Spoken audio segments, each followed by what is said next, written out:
அனைவருக்கும் இனிய உற்சாகமான காலை வணக்கங்கள்.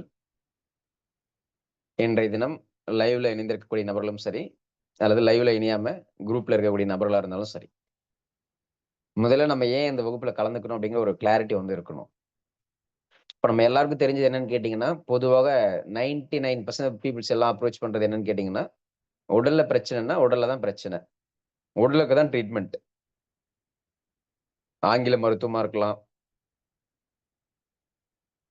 அதாவது மனம் சார்ந்த ட்ரீட்மெண்ட் இல்லாத அனைத்து விஷயங்களும் பார்த்தீங்கன்னா, உடல் சார்ந்த விஷயங்கள் தான். ஒரு பிசியோதெரபிஸ்ட் போறோம் சார். இல்ல ஒரு ஃபுட் ரெஃப்ளெக்ஸாலஜி பண்றோம். அக்குபஞ்சர் பண்றோம். பெரும்பாலான விஷயங்கள் எதுவா இருந்தாலும் சரி, எந்த மருத்துவ முறையா இருந்தாலும் சரி, அது உடலுக்கு தான் குடுத்துட்டு இருக்கோம். ஆனா, அங்க ரூட் காஸ் வந்து சரியா வந்து தெரியறதில்ல. உடல சரி செய்யும்போது கூட ஓகே சரியாகுது இல்லன்னு சொல்ல வரல. ஆனா, சரியான தன்மைய தெரிஞ்சு நம்ம வந்து சரி பண்றோமான்னு கேட்டா கிடையாது. அப்ப நம்ம தெரிஞ்சுக்க வேண்டியது என்ன அப்படின்னு கேட்டீங்கன்னா, இந்த உடல், அறிவு, மனம் அப்படிங்கிறதுல, அறிவு அப்படிங்கிறது பார்த்தீங்கன்னா வந்து நாலெட்ஜ். அது வந்து நமக்கு ட்ரெய்னிங்ல வந்து ப்ராசஸ்ல என்வைரன்மென்ட் பேஸ்ல நம்ம தெரிஞ்சுக்கக்கூடிய விஷயங்கள். அனுபவம்னு சொல்றோம் இல்லையா? அனுபவம் தான் மிக சிறந்த ஆசான் அப்படின்னு சொல்றோம். அந்த அனுபவம் அப்படிங்கிறது நம்முடைய அறிவு. நமக்கு என்ன கத்துக் குடுத்துருக்கு அப்படிங்கிறது. அப்ப அது வந்து ஒவ்வொருத்தருக்கும் வந்து வெவ்வேறு விதமா வந்து இருக்கும். எங்க எப்படி ட்ரெய்னிங் எடுக்குறாங்கன்றத பொறுத்து நம்மோட அறிவினுடைய அந்த நாலேட்ஜ் உடைய தன்மை இங்க வேறுபட்டிருக்கும். இப்ப நம்ப கிளாஸ்க்கு வந்திருக்கீங்க. அப்ப இந்த கிளாஸ்க்கு வந்திருக்கிறவங்களுக்கு மட்டும் இந்த ஒரு அறிவு, இந்த ஒரு நாலேட்ஜ்ங்கிறது கிடைக்கும். இப்ப வராதவங்களுக்கு கிடைக்குமான்னா கிடைக்காது. அப்ப அந்த அறிவு சார்ந்த விஷயங்கள் வந்து அவங்க எப்படி வந்து அனுபவ ரீதியாக, பயிற்சிகள் ரீதியாக வந்து ஆக்சஸ் பண்றாங்க அப்படிங்கிறத பொறுத்து அறிவுங்கிறது இருக்கும். அது வந்து ஒவ்வொருத்தருக்கும் ஒரு மாரி எப்படி வேணா இருந்திருக்கலாம். பட் அப்ப எல்லாருக்கும் காமனா இருக்கக்கூடிய விஷயங்கள் அப்படின்னு சொல்லி எடுத்துக்கிட்டோம் அப்படின்னு சொன்னா, உடலும், மனமும் மட்டும் தான். இந்த உடலும், மனமும் சார்ந்த விஷயங்கள நம்ம இந்த ஆரோக்கியம் 10க்கு 10ங்கிற வகுப்புல பார்க்க போறோம். அந்த உடலும், மனமும் அப்படிங்கிற விஷயங்கள கூட நம்ப உடல் சார்ந்த விஷயங்கள்ல, உள்ளுறுப்புகள் சார்ந்த விஷயங்கள பார்க்க போறோம். அந்த உள்ளுறுப்புகள் சார்ந்த விஷயங்கள கூட 10 உறுப்புகள். அந்த 10 உறுப்புகள விட நமக்கு பிரதானமான விஷயங்கள் அப்படின்னு சொல்லி பார்த்தோம்னா 5 உறுப்புகள் தான். இதே மாரி நம்ம ஒரு பேட்டர்ன் வந்து பயோசால்ட் கிளாஸ்ல நெறைய கிளாஸ்ல பார்த்திருப்போம். தசவாழுக்கள். அதுல நமக்கு பிரதானமான வாயுக்கள்ங்கிறது 5 வாயுக்கள் மட்டும் தான். உண்மையான அல்லது மிக முக்கியத்துவம் வாய்ந்த வாயுக்கள் அப்படிங்கிறது வெறும் 5 வாயுக்கள் மட்டும் தான். அதுல நம்ம நெறைய இடங்கள்ல பிரதானமா பார்க்கிறது என்ன? பிராணவாயு, பிராணசக்தி, உயிர் காற்று, உயிர் மூச்சு காற்று. அதுக்கடுத்து சமனன். இருக்கக்கூடிய ரிமைனிங் அந்த 5 வாயுக்கள்ல 4 வாயுக்களை வந்து சமன்படுத்தக்கூடியது சமான வாயுன்னு சொல்லி பார்க்கிறோம். அடுத்தது கீழ் நோக்கி செல்லக்கூடிய வாயு, அபான வாயு. மலம், சிறுநீர் வெளியேறுவதற்கும் இந்த அபான வாயு தான் காரணம். சுகப்பிரசவம் உண்டாகணும் அப்படின்னு சொன்னாலும், அபான வாயு தான் காரணம். அபான வாயு வந்து சரியான தன்மையில வந்து இல்லாம இருக்குது அப்படின்னு சொன்னா, நிச்சயமாக அவர்கள் யாராக இருந்தாலும் சுகப்பிரசவம் என்பது சாத்தியமே கிடையாது. அப்ப வந்து சார் எனக்கு வந்து கான்ஸ்டிபேஷன் ப்ராப்ளம் கிடையாது சார். நல்லா மோஷன் போறோம் சார். நல்லா வந்து சிறுநீர் பிரியுது சார். ஆரோக்கியமா தான் சார் இருக்கோம். அபான வாயு ஹெல்த்தியா தான் சார் இருக்கு. நாட். அப்படி கிடையாது. கீழ் நோக்கி தள்ளக்கூடிய அந்த வாயு வந்து புஷ் பண்ணி வெளியேத்துனா மட்டும் தான், குழந்தை வந்து ஹெல்தியா வந்து சுகப்பிரசவம் ஆகி வந்து அந்த குழந்தை பிறப்பு வந்து எளிமையா வந்து நடைபெறும். இப்ப தச வாயுக்கள் இருந்தாலும் அதுல பிரதானமா 5 வாயுக்கள்னு சொல்லி பார்க்கிறது போல, நமக்கு இங்க 10க்கு 10ன்னு சொல்லி ஆரோக்கியம் கிளாஸ்ல வந்து நம்ம 10 உறுப்புகள பத்தி பார்த்தாலும், அதுல பிரதானமாக இருக்கக்கூடியது பார்த்தீங்கன்னா 5 உறுப்புகள் மட்டும் தான். ஒரு சிலர் அக்குபஞ்சர் படிச்சவங்களும் தெரிஞ்சிருக்கலாம். இன் உறுப்புகள், யாங் உறுப்புகள் அப்படின்னுலாம் வந்து சொல்லுவாங்க சார். அப்படிங்கிற மாரி. அதையுமே நம்ம சேர்த்த மாரி தான் பார்ப்போம். இப்போ இதுல பார்த்தோம் அப்படின்னு சொன்னா நமக்கு ஈரல் அப்படிங்கிற பெயர்கள்ல வரக்கூடிய 3 உறுப்புகள்.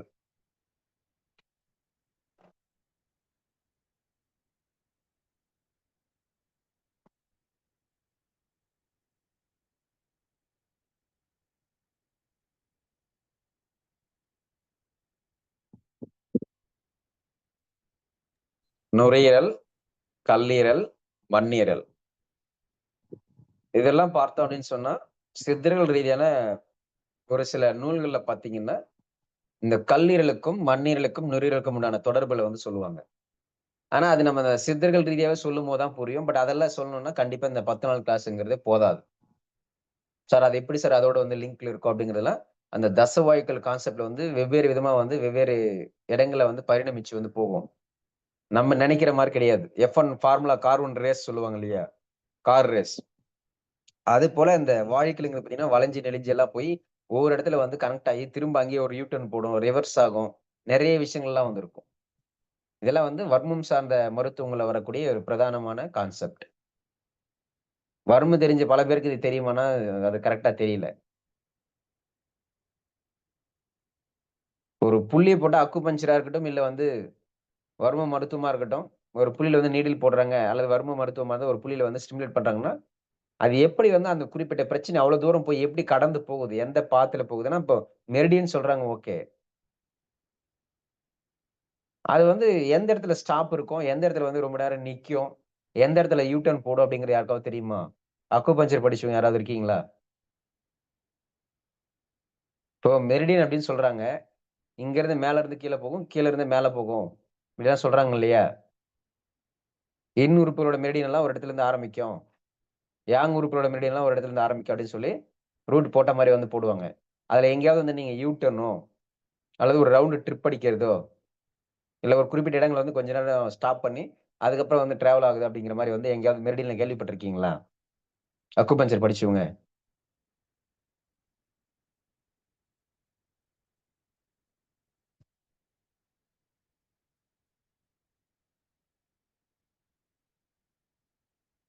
S Rahima Banu madam, Muthukumar sir.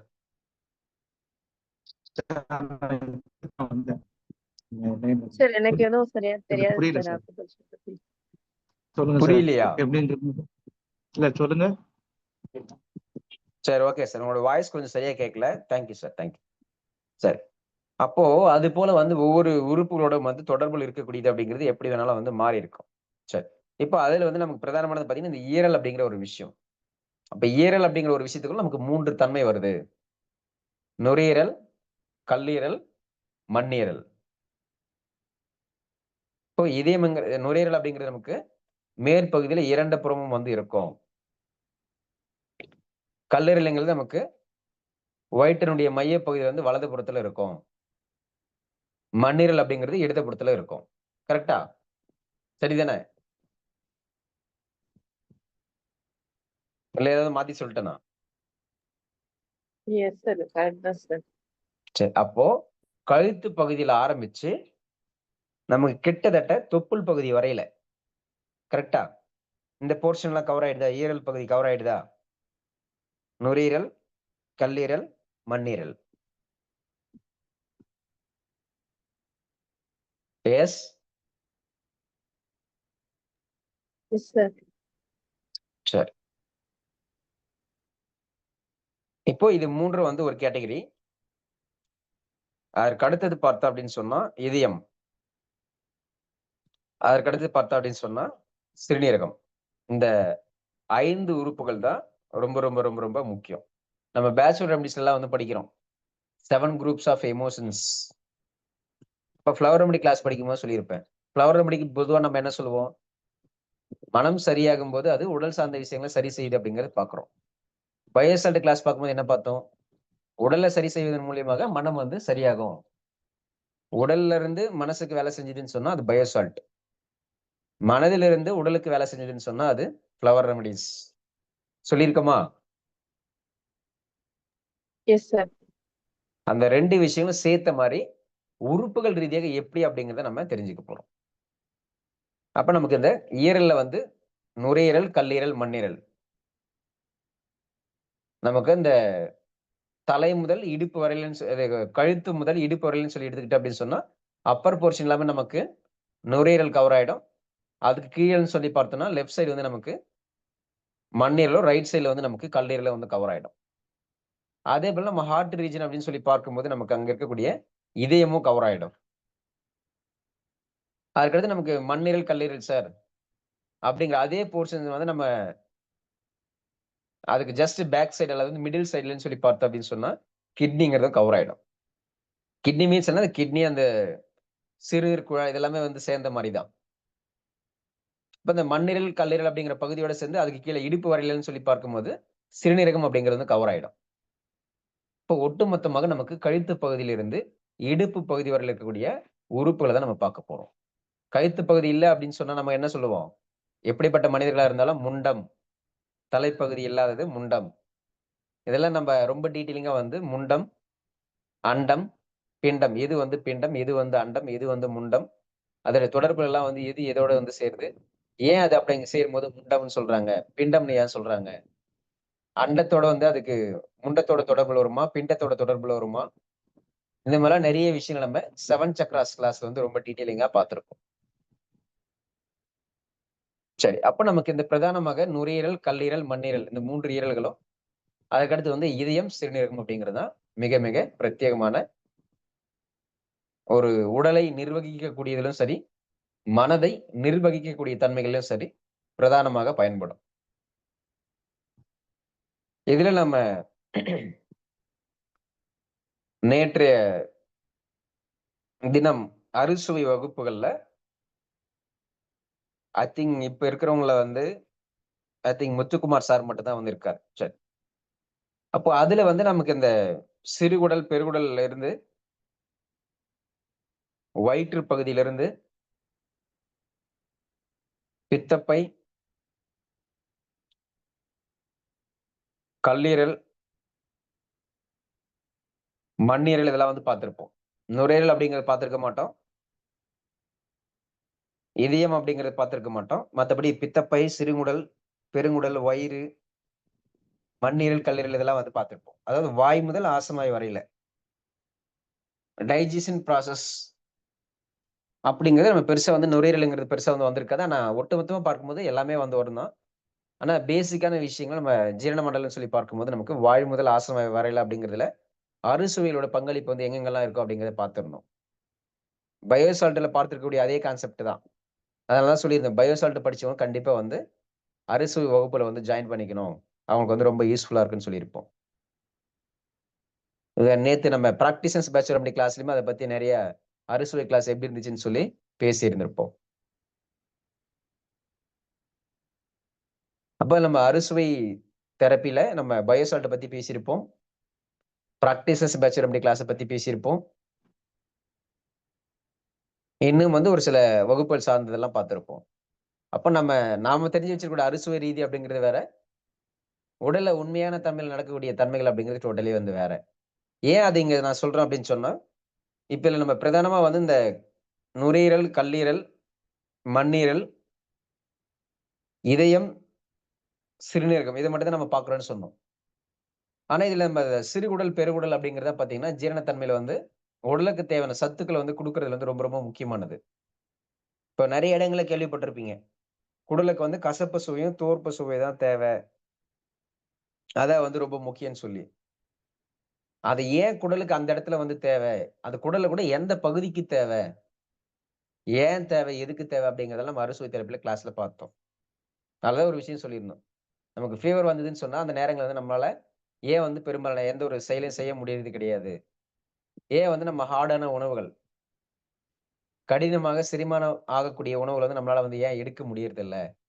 ஏன் வந்து ரொம்ப மிருதுவான தன்மை, ரொம்ப மைல்டா வந்து டைஜெஷன் ஆகக்கூடிய ஃபுட் மட்டும் தான் நம்ம எடுக்கிறோம்? அப்படி ஏன் வந்து ஃபர்ஸ்ட் ஃபீவர் ஆகும்போது அது நடக்குது? அதுக்கும் அறுசுவைகளுக்கும் என்ன சம்மந்தம் இருக்கு?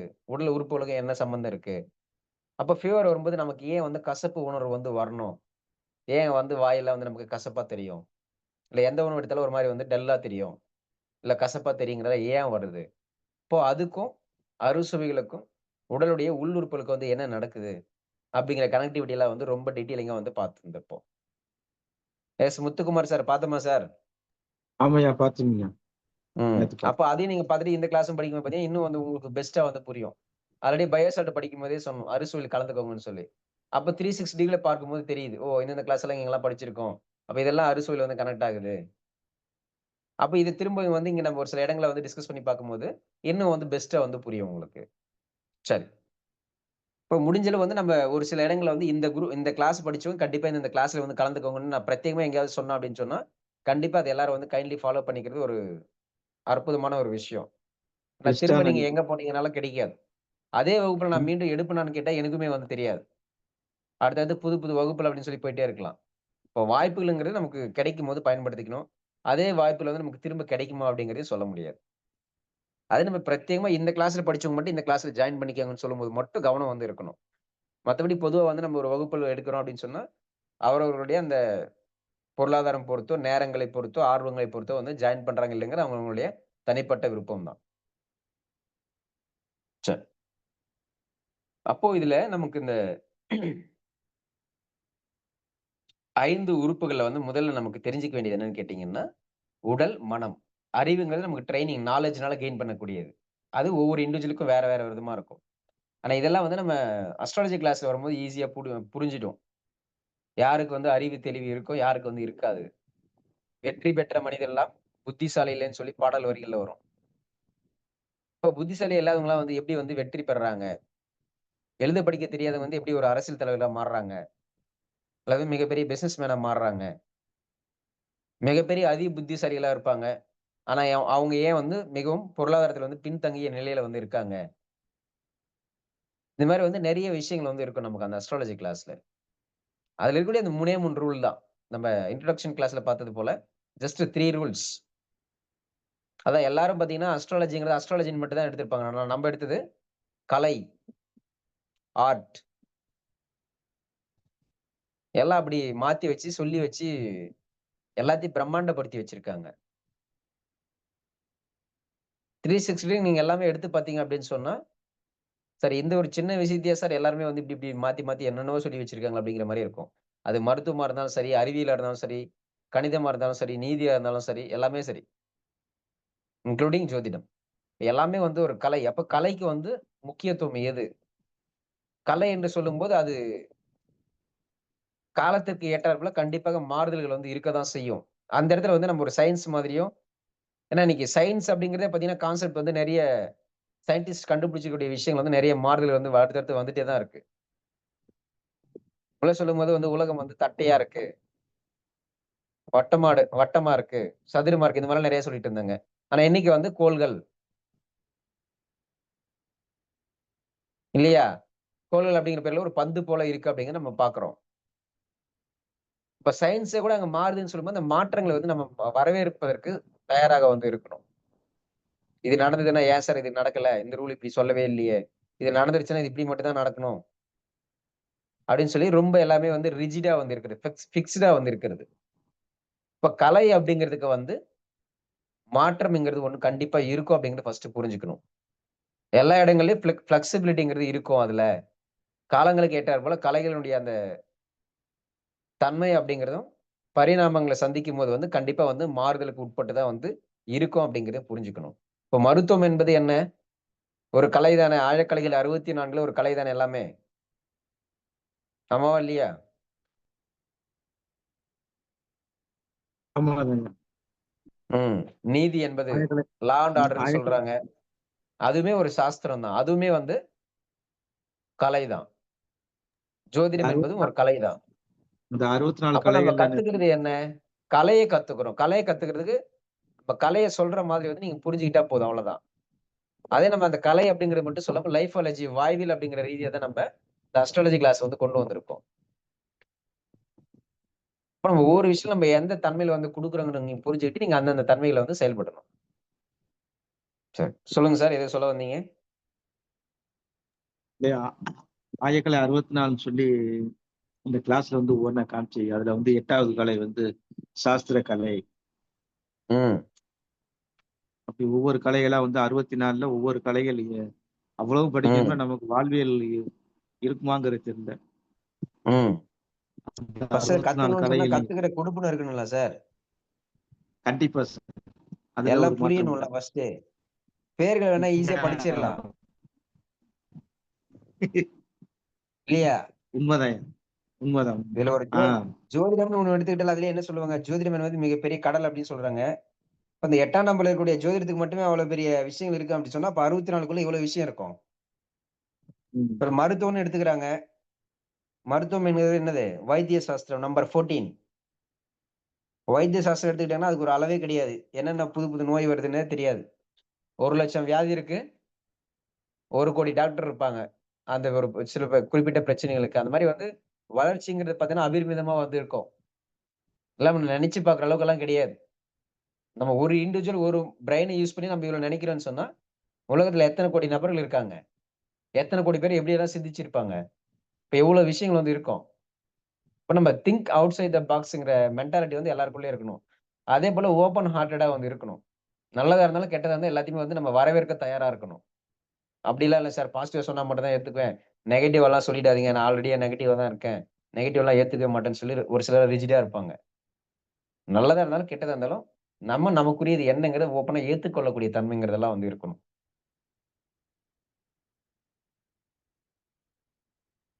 ஏன்னா, அப்படி அந்த ஏத்துக்கொள்ளக்கூடிய தன்மை வந்து நெகட்டிவா இருந்தா ஏத்துக்க மாட்டேன், பாசிட்டிவா இருந்தா மட்டும் ஏத்துக்கணும். ஃபிக்ஸ்டு மைண்ட் செட்டா இருந்துட்டாங்கன்னா, அந்த உடலுடைய இயக்கங்கள் என்ன செய்யும்னா, எல்லாம் ஒட்டுமொத்தமா சேர்த்து வச்சு கடைசியில வந்து முடிச்சு விட்டுரும். அதாவது சொல்லுவாங்க இல்லையா? ஒரு கோழி முட்டையிலிருந்து தானாக வந்து வெளிய வந்ததுன்னு சொன்னா, அது ஒரு உயிர் ஜீவன் அப்படிங்கிறது அங்க உருவாகும். ஃபோர்ஸ் பண்ணி அத வந்து ஏதோ ஒரு ப்ராசஸ் செஞ்சோம் அப்படின்னு சொன்னா, அந்த உயிர் வந்து அங்க உருவாகாது. இறந்து போயிடும். செத்து போயிடும்.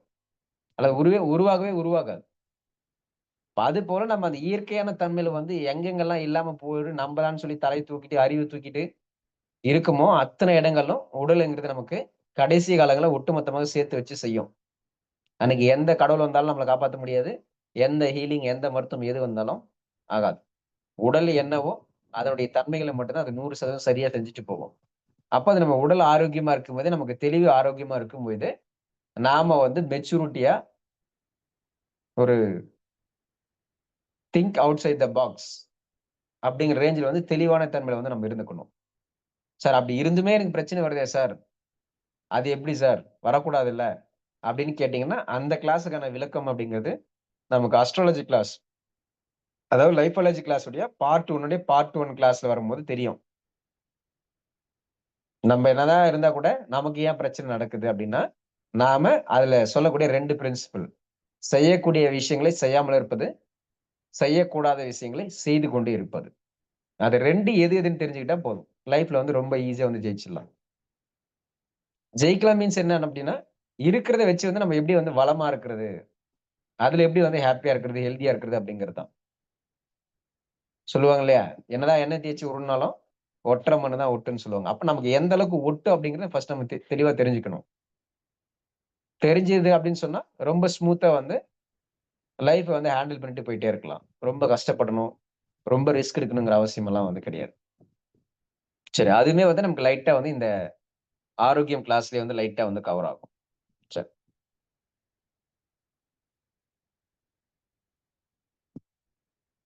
இப்போ கோபம் வரும்போது வந்து நமக்கு ஏதாவது பொருள தூக்கி போட்டு உடைக்கணும். எதிர்ல இருக்கிறவங்க வந்து அடிக்கணும். இந்த மாரிலாம் வந்து தோணுது. அது ஏன்னு யாருக்காவது தெரியுமா?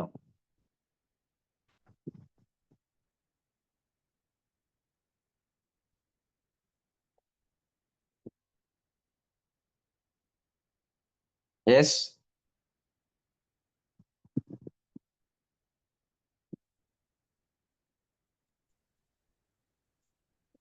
எந்த கோபம்னால பதில் தானே வேணாலும் சார் நீங்க பண்றோம். சொல்லலாம். உங்களுக்கு தெரிஞ்ச பதில். எஸ். கோபப்படுறதுனால சார். நம்மளுக்கு ஒரு விஷயம் பண்ண முடியாம போகுது அப்படின்ற ஒரு வெறியில பண்றோம் சார். இல்ல மேடம். அதுதான் அது ஏன் வருதுன்னு கேட்கிறேன் நான். கோபம் வந்தா நம்ம தூக்கி போட்டு அடிக்கிறோம், பொருள தூக்கி போட்டு உடைக்கிறோம், கத்துறதெல்லாம் ஓகே. அது ஏன் வருதுன்னு கேட்கிறேன். அத குறைப்பதற்கு சார். சப்ரஸ் எமோஷன் வந்து இம்பேலன்ஸ் வருதுனால சார். அதாவது ஓகே. Emotions imbalance okay. அதாவது இப்போ ஒரு சிலருக்கு வந்து ரொம்ப வீக்கா இருப்பாங்க. அவங்களால வந்து முடியவே முடியாது. ஆனா கோவம் வரும்போது பார்த்தீங்கன்னா மட்டும் எப்படி செய்றாங்க, என்ன பண்ணாங்கன்னே தெரியாது. எவ்வளவு பெரிய பொருளா இருந்தாலும் தூக்கி போட்டு அடிச்சுருவாங்க. அதாவது அந்த கோபம் வரக்கூடிய அந்த ஒரு டைம் பார்த்தீங்கன்னா, பைத்தியம் தன்மையில வந்து இருப்பாங்க. அதாவது பைத்தியமா இருக்கும்போது நமக்கு என்ன தெரியாது. என்ன நடக்குது அப்படிங்கிறது நமக்கு வந்து தெரியாது. அப்ப கோபம் அப்படிங்கிற உணர்வுக்கு பின்னாடி நம்ம என்ன புரிஞ்சுக்கணும்னு சொன்னா, கோபம் ஈக்குவல் டூ பைத்தியம். இந்த இடத்துல பைத்தியம் அப்படிங்கிறது பார்த்தீங்கன்னா, அரை பைத்தியம். ஏன்னா நம்ம வந்து முழு பைத்தியம் கிடையாது. ஏன்னா கோபமா இருந்ததுன்னா நம்ம என்ன செய்றோங்கிறது நமக்கு சுத்தி தெரியாது. அதனால தான் நெறைய பேர் பார்த்தீங்கன்னா, ஐயோ! சார் தெரியாம கோவத்துல திட்டிட்டேன். கோவப்பட்டு கத்திட்டோம். கோவப்பட்டு அடிச்சுட்டோம். கோவப்பட்டு ஒரு முடிவு எடுத்துட்டோம். அப்படின்னு சொல்லி பின்னால வந்து வருத்தப்படுவோம். அப்ப அந்த கோபமா இருக்கும்போது நம்ம என்ன செய்றோங்கிறது நமக்கே வந்து தெரியாது. அப்போ அது வந்து நமக்கு பைத்தியம் அப்படிங்கிற கேட்டகரில வரும். அப்ப நம்ம அத திரும்ப ரியலைஸ் பண்ணிடுறோம் சார். திரும்ப நம்ம வந்து நார்மலா இருக்கிறோம் அப்படின்னு சொல்லும்போது, அதுக்கு தான் நம்ம என்ன சொல்லியிருக்கோம்? அரை பைத்தியம். இப்போ கோபங்கிறது இதுக்கப்புறம் வந்து நமக்கு வந்தாலும் சரி, யாருக்கு வந்தாலும் சரி, அந்த குறிப்பிட்ட சில நிமிடங்கள் வந்து நம்ம பைத்தியமா ஆயிட்டோம் அப்படிங்கிறது புரிஞ்சுக்கணும். அப்ப இதுக்கப்புறம் வந்து நீங்க கோவப்படணுமா இல்லையாங்கிறத நீங்களே டிசைட் பண்ணிக்கலாம்.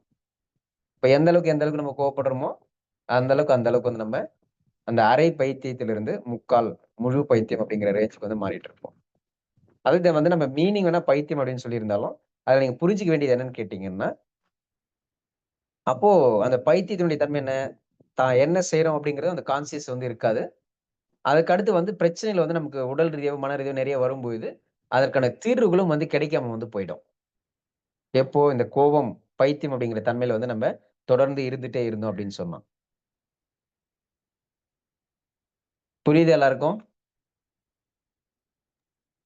S sir. Yes sir. இப்ப நம்ம கோவப்பட்டு அடுத்தவங்கள திட்டுறோம் சார்.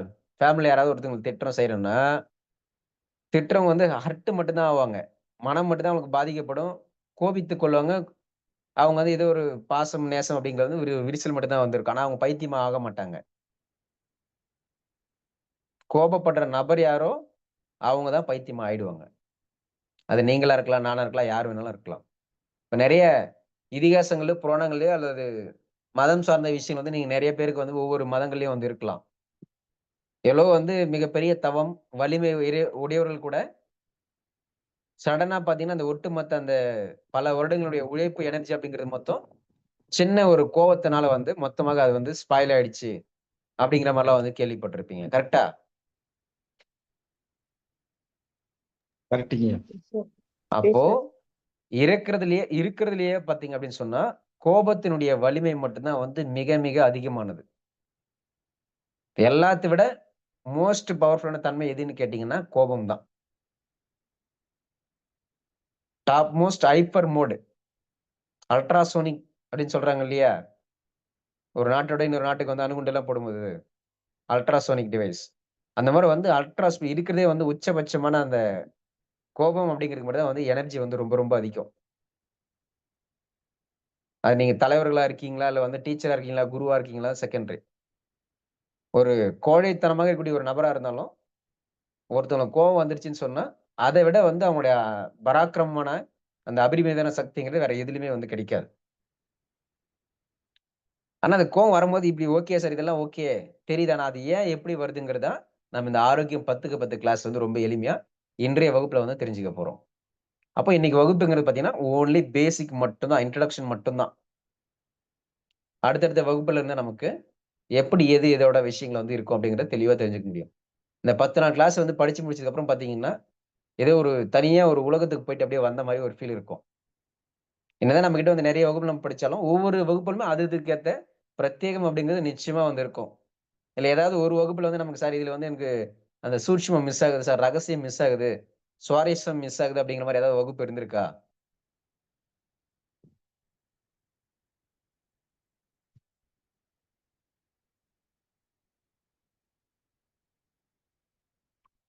எஸ்.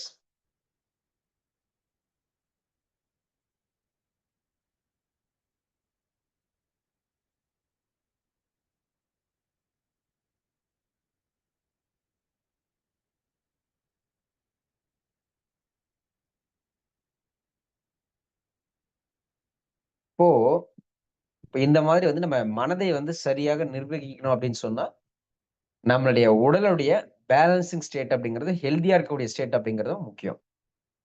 இதுல மிக முக்கியமான விஷயம் என்னன்னு கேட்டீங்கன்னா, ஹெல்தியா இருக்கிறதுங்கிறது வேற, ஃபிட்டா இருக்கிறதுங்கிறது டோட்டலி வேற. ஃபிட்டா இருக்கிறதுங்கிறது வேற, ஜிம்முக்கு போறதுங்கிறது வேற. ஜிம்முக்கு போறது அப்படிங்கிறது பார்த்தீங்கன்னா, முழுக்க முழுக்க வந்து மசில்ஸ் சார்ந்த விஷயம். இல்ல சார் யோகா பண்றாங்க, இது பண்றாங்க, அது பண்றாங்க. இதெல்லாம் வந்து ஃபிட். பீயிங் ஃப்ளெக்சிபிளா இருக்காங்களா இல்லையாங்கிறது தான் ஃபிட் அப்படிங்கிற விஷயம். ஹெல்திங்கிறது பார்த்தீங்கன்னா, ஃபிட்டுக்கும் சம்மந்தம் கிடையாது. ஜிம் மாதிரியான வொர்க் அவுட்ஸ்க்கும் சம்மந்தம் கிடையாது. ஹெல்தி அப்படிங்கிறத பார்த்தீங்கன்னா, ஹெல்த் இஸ் வெல்த்ன்னு சொல்லுவோம் இல்லையா? அது போல. ஜஸ்ட்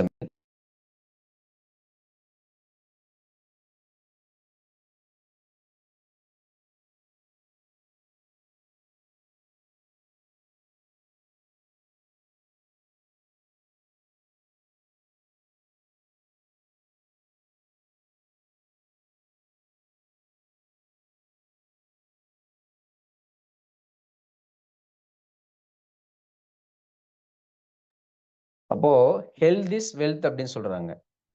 இல்ல வெல்த்ங்கிறது வேற, ரிச்ங்கிறது வேற.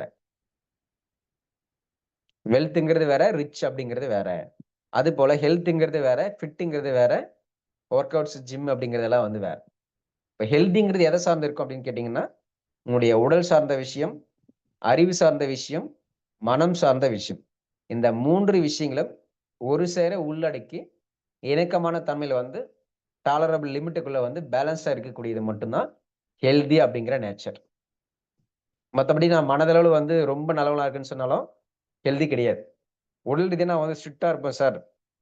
எல்லாத்தையுமே பார்த்து பார்த்து சாப்பிடுவேன். ரொம்ப பீயிங் பிசிக்கலி ஃபிட் அப்படிங்கிறதும் ஹெல்தி கிடையாது.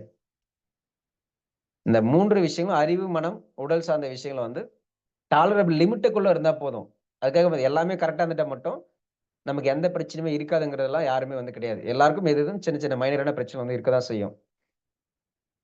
அது என்ன எப்படி சரி செஞ்சுக்கணும், அத எப்படி வந்து நம்ம கண்டுபிடிக்க முடியும் அப்படிங்கிறதெல்லாம் நமக்கு எங்க தெரிய வரும்னு கேட்டீங்கன்னா, மருத்துவ ஜோதிடம் வகுப்புல வரும்போது புரியும். இப்ப நம்ம ஃபர்ஸ்ட் பார்ட்ல வந்து திதி கரணம் யோகம் அடிப்படையில அஸ்ட்ராலஜி கிளாஸ் பார்த்துட்டு இருக்கோம். அது முடிஞ்சதுக்கு பின்னாடி அடுத்த ஆகஸ்ட் மாதத்துல வரக்கூடிய மருத்துவ ஜோதிடம் வகுப்புல வரும்போது புரியும். அதுல ரொம்ப ஈஸியா எதை தெரிஞ்சுக்கலாம்னா, இப்போ நெறைய பேர் இருப்பாங்க. சார் எல்லா ரிப்போர்ட்டும் எடுத்துட்டேன் சார். நல்லா இருக்குன்னு சொல்றாங்க. ஆனா இருந்தாலும் பிரச்சனை இருந்துட்டே இருக்கு. சரி, அப்போ மனசுல பிரச்சனைன்னு சொல்லி நம்ம ஃப்ளவர் ரெமடி கிளாஸ்ல பார்த்திருப்போம். சரி, மனசுக்கு ஃப்ளவர் ரெமடி குடுத்துட்டோம் சார். அப்பவும் அது வேலை செய்யல சார். ஒர்க் அவுட் ஆகல சார். அப்படி இருந்தும் பிரச்சனை இருக்கு. இப்போ உடலையும் சரி செஞ்சுட்டோம். மனதையும் சரி செஞ்சுட்டோம். அறிவையும் சரி செஞ்சுட்டோம். 3மே சரி செஞ்சுட்டோம் சார். பேலன்ஸ் பண்ணிட்டோம். இருந்தாலும் கூட பிரச்சனை என்னங்கிறத கண்டுபிடிக்க முடியல. அல்லது சரியாகவே இல்ல. இதெல்லாம் ஏன்? எதனால? உண்மையாவே அது சரி ஆகுமா? ஆகாதா? அல்லது சரியாகும்ன்னு சொன்னா எந்த முறைகள பின்பற்றி செய்யும்போது அது சரியாகும்? இப்படிங்கிற நுணுக்கமான விஷயங்கள் எல்லாமே நம்ம ரொம்ப தெளிவா வந்து அந்த மருத்துவ ஜோதிட வகுப்புல பார்ப்போம். அதே போல இப்போ ஒரு சிலர் வந்து சர்ஜரிக்கு போவோம். ஒரு சிலர் வந்து என்ன சொல்லுவாங்க, ரொம்ப தைரியமா வந்து சர்ஜரிக்கு போவாங்க. ஆனா ஒரு சிலர் சர்ஜரிக்கு அப்புறமே வந்து இறந்து போகக்கூடிய நிலை வந்து ஏற்படும். ஒரு சிலர் வந்து சர்ஜரிக்கு வந்து பயந்துட்டு பயந்துட்டு போவாங்க. அடம் பிடிச்சுட்டு போக மாட்டேன், செய்ய மாட்டேன், சர்ஜரி செஞ்சுக்க மாட்டேன்னு சொல்லிட்டு பயமாவே போவாங்க. சர்ஜரி முடிஞ்சதுக்கு அப்புறம் பார்த்தீங்கன்னா, பயமெல்லாம் போயிட்டு இருக்கும். ரொம்ப ஆரோக்கியமாவும், ஹெல்த்தியாவும் வந்து இருப்பாங்க. என்னன்னா முழுக்க முழுக்க இதெல்லாம் மனம் சார்ந்த விஷயங்களும் கிடையாது. இப்போ ஒரு சிலர் இருப்பாங்க. ஆப்பரேஷன் பண்ணதுக்கு அப்புறம் வந்து ரொம்ப நாட்கள் வந்து நல்ல ஆரோக்கியமா இருப்பாங்க. ஒரு சிலர் ஆப்பரேட் பண்ணதுக்கு அப்புறம் பார்த்தீங்கன்னா, சர்ஜரி பண்ணதுக்கு அப்புறம் பார்த்தீங்கன்னா, இருக்கக்கூடிய கண்டிஷனோட இன்னும் வந்து வொர்ஸ்ட்டா இருக்கும். இந்த மாரிலாம் வந்து நடக்கும். அதாவது ஆப்பரேட் பண்ணாமலும் இருக்க முடியாது. பண்ணதுக்கு அப்புறம் ஆரோக்கியமாவும் இருக்க முடியாது. இந்த மாரியும் ஒரு சில நபர்கள் வந்து இருக்கும். இருப்போம் தானே எல்லாரும்? இந்த மாரி நடந்திருக்கு பார்த்திருப்போம் தானே?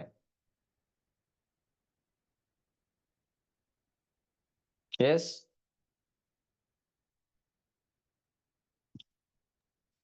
S sir. Yes sir.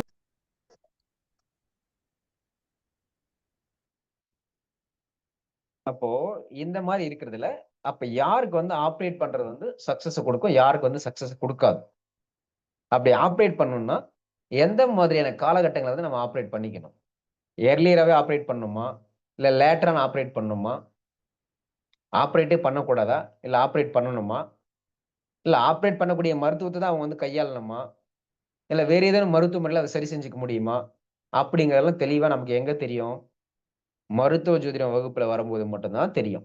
ஏன்னா, அந்த சார்ந்த விஷயம் வந்து அந்த கிளாஸ்ல மட்டும் தான் சொல்லும்போது புரியும். வேற எங்கேயும் அத பத்தி நம்ம சொல்லும்போது புரியாது. இவ்வளவு நுணுக்கமாக. நெறைய நபர் நம்ம கேள்விப்பட்டிருப்போம் இல்லையா? நெறைய ஃபாரினர்ஸ் அவங்கலாம் கூட பார்த்தீங்கன்னா, ஏதோ ஒரு மூலையில எங்கேயோ ஒரு இடத்துல இருப்பாங்க. வயதான நபர்கள்ல யாரோ ஒருத்தவங்க. அந்த இடத்துக்கு பார்த்தீங்கன்னா வந்து தேடி போயிட்டு, அங்க ஒரு சில மருத்துவ முறைகள வந்து எடுத்திருப்பாங்க. சரியாயிருக்கும். இப்ப என்னதான் வந்து நம்ம டெக்னாலஜி அறிவு ரீதியா நிறையா வளர்ந்திருந்தாலும், இப்ப கொரோனா காலங்கள்னு சொல்லி வந்துருச்சு. அப்ப ஏதாவது செய்ய முடியுதான்னு கேட்டீங்கன்னா, டெஃபினெட்லி நாட். இப்ப இந்த மாரி இப்போ இந்த அளவுக்கு டெக்னாலஜி வளர்ந்த காலங்கள்ல கூட, நமக்கு சரியான அந்த ப்ராப்பரா வந்து எங்க எது சரியாகும், எத பண்ணணும், பண்ணக்கூடாதுங்கிற அந்த கிளாரிட்டி வந்து மருத்துவத்த பொறுத்தவரையில வந்து இல்லாம இருக்கும். அது நமக்கு அந்த மருத்துவ ஜோதிட வகுப்புல வரும்போது, ரொம்ப கிளியரா வந்து தெரியும். அப்ப நம்முடைய சார்ட் ரீதியா வந்து நமக்கு எந்த மாதிரியான பிரச்சனை வந்து வரும்? அது எப்போ வரும்? அது சரியாகுறது நம்ம என்ன செஞ்சுக்கணும்? ஃபர்ஸ்ட் சரி ஆகுமா? ஆகாதா? இந்த பிரச்சனை வந்து வருமா? வராதா? எத நம்ம அவாய்ட் பண்ணி, எத அவாய்ட் பண்ணிக்க கூடாதுன்னு சொல்றது, வெறும் எக்ஸ்க்ளூசிவா மருத்துவ ரீதியா மட்டுமே நம்ம எப்படி வந்து ஃபர்ஸ்ட் பார்ட்ல திதிகரணம் யோகம் அடிப்படையில் அஸ்ட்ராலஜிக்கல் ரீதியா பார்க்குறோமோ, அதே போல மருத்துவம் ஜோதிடம் வகுப்புலயும் நம்ம பார்ப்போம். அதுலயுமே பார்த்தீங்கன்னா, நமக்கு பெரும்பாலும் வந்து பார்ட்ல வந்து நம்ம அஸ்ட்ராலஜி கிளாஸ்ல என்ன ரூல்ஸ் அப்ளை பண்றோமோ, அதே ரூல் அப்ளை பண்ற மாரி இருக்கும். ஆனா அது மருத்துவத்துக்கு ஏத்த மாரி வந்து அதனுடைய தன்மைகள் அப்படிங்கிறது டோட்டலி வந்து வேற வேற விதமா வந்து மாறிட்டே வந்து போகும்.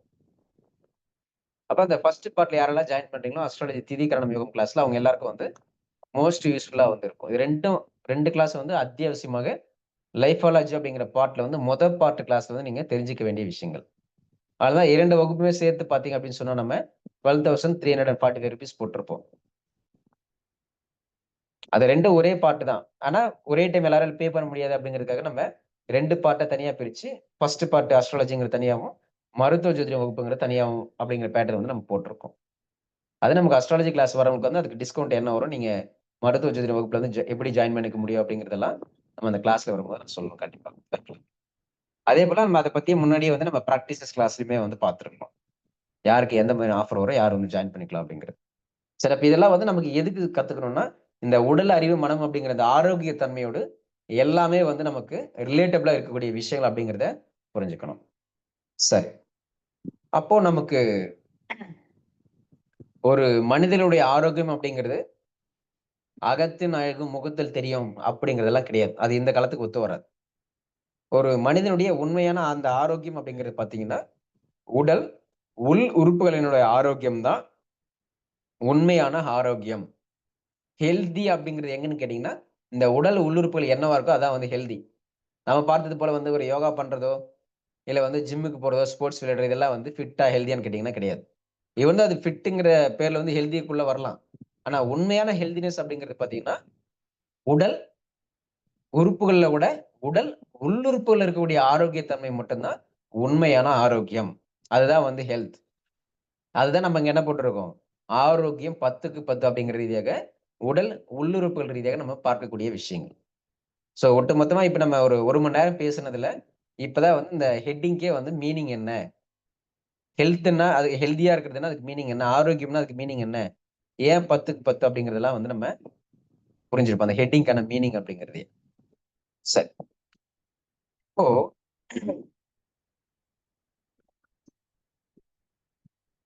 பொதுவா இந்த உறுப்புகள் ரீதியா பார்த்துட்டோம்னு சொன்னா, நம்ம ஸ்டார்ட்டிங் சொன்னது போல, நுரையீரல், மண்ணீரல், கல்லீரல். அதற்கு அடுத்தது இதயம், சிறுநீரகம். இந்த உறுப்புகள் மட்டும் தான் நம்முடைய உணர்வுகளை, மனதினுடைய தன்மைகளை வந்து நிர்வகிக்கக்கூடியது. இதெல்லாம் நம்ம பிராக்டிசஸ் கிளாஸ்ல பார்த்திருப்போம். Input, process, output. Head part அப்படிங்கிறது நமக்கு முழுக்க முழுக்க சென்சார். எல்லா விஷயங்களும் வந்து ரிசீவ் பண்ணிட்டே இருக்கும். இப்ப நம்ம எந்த விஷயங்கள கேட்கிறோம், எந்த விஷயங்கள பார்க்கிறோம், எப்படி யோசிக்கிறோங்கிற தெளிவு இருக்கணும்னு சொல்லி நம்ம பிராக்டிசஸ் கிளாஸ்ல வந்து ரொம்ப ரொம்ப தெளிவா வந்து பார்த்திருப்போம்.